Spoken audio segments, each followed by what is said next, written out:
waan idin salaam dhammaan saaxiibada ku xiran janaalkayga aad ayaan idinkaga mahadcelinayaa sida wanaagsan aad ula socotaan muuqaaladan bartaan soo dhigo soo dhawaada saaxiibayaal maanta waxaan rabaa inaan idinla wadaago qaybtii shanaad ee taxanigan kaga hadlayna qaar ka mid ah jilayaashii Bollywood kuwa caansanaa waqtigan la joogo la iska iloobay haddaba maanta waxaan idinla wadaagi doonaa qaar ka mid ah jilayaal sagaashameeyadii ilaa qarnigii 21aad caan ahaa laakiin waqtigan la joogo la iska iloobay balse intaan ugu galin muuqaalkayga waxaan ka codsanaynaa janaalka subscribe saarto haddii uu muuqaalku cajab geliyo like inoo saar laagto adigu culays kuguma aha anagana waxay noo tahay dhiirigelin wixii ra'yi aad qabtana commentigaas inoogu reeb sii share garee oo la wadaaga asxaabtaada soona dhawaada saaxiibayaal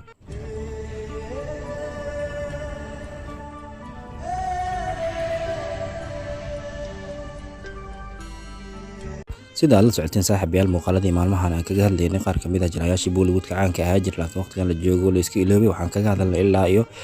afar qayb hore maanta waa qaybtii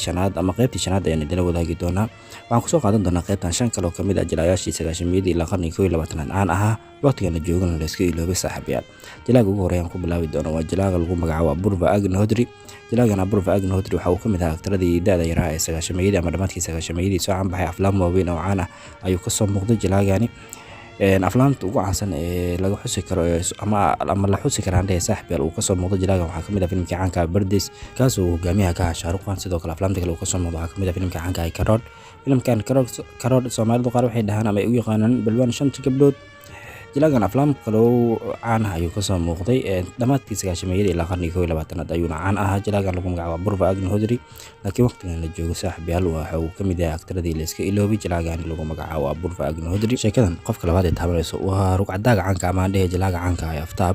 aftaab waa in wada naqaana waa mid kamid ah jilayaashii aadka loo jeclaa dhamaadkii sagaashameeyadii ilaa qarnigii 21aad aftaab wuxuu kamid yahay aktarada lagu jecel yahay waliba waqtiga yacni aktaradii loogu jeclaa qarnigii 21aad ee aflaamta inta ugu badan kasoo muuqan jiray aflaam waaweyn ayuu kasoo muuqdo aflaamtiisa halka lagu soo koobi karo oo waa inuu wada naqaana aftaab aflaam waaweyn inuu keeno ama aflaam aad u tiro badan haddana wuxuu kamid yahay aktaradii caanka ahaa jiray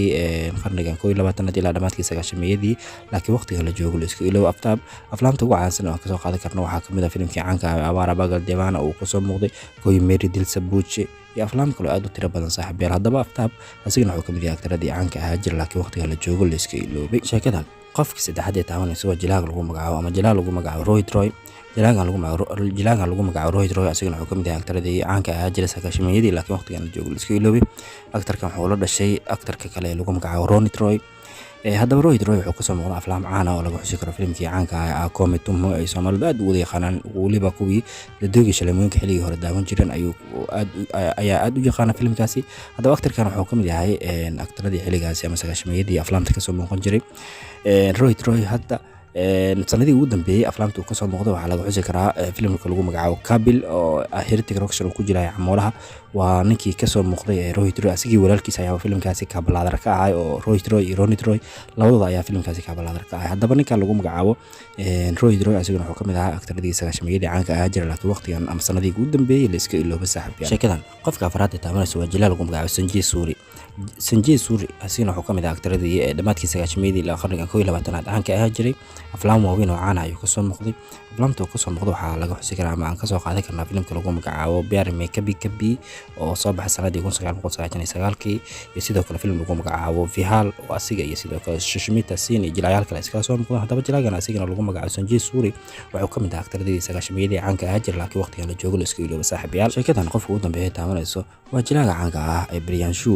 jilaagan lagu magacaabo Priyanshu asigana wuxuu kamid ahaa aktaradii soo caan baxay qarnigan ama qarnigii 21aad aflaam waaweyn oo caan ah ay Soomaalidu aad u wada garanayaan ayuu kasoo muuqday aflaamta uu kasoo muuqday waxaa laga xusi karaa filimkii caanka ah Dil Ka Rishta iyo sidoo kale filimka jaceylka ah ee Tumbin oo asigana kamid yahay ama filimka Tumbin wuxuu kamid yahay aflaamta xilligiisa shaleemooyinka aadka loo xiiseyn jiray waxa uu ahaa filimkaasi jaceyl yacni laba geesood ama saddex geesood waa lagu tilmaami karaa maadaama saddex aktar filimka iskala soo muuqdeen hal aktar ayaa gabadha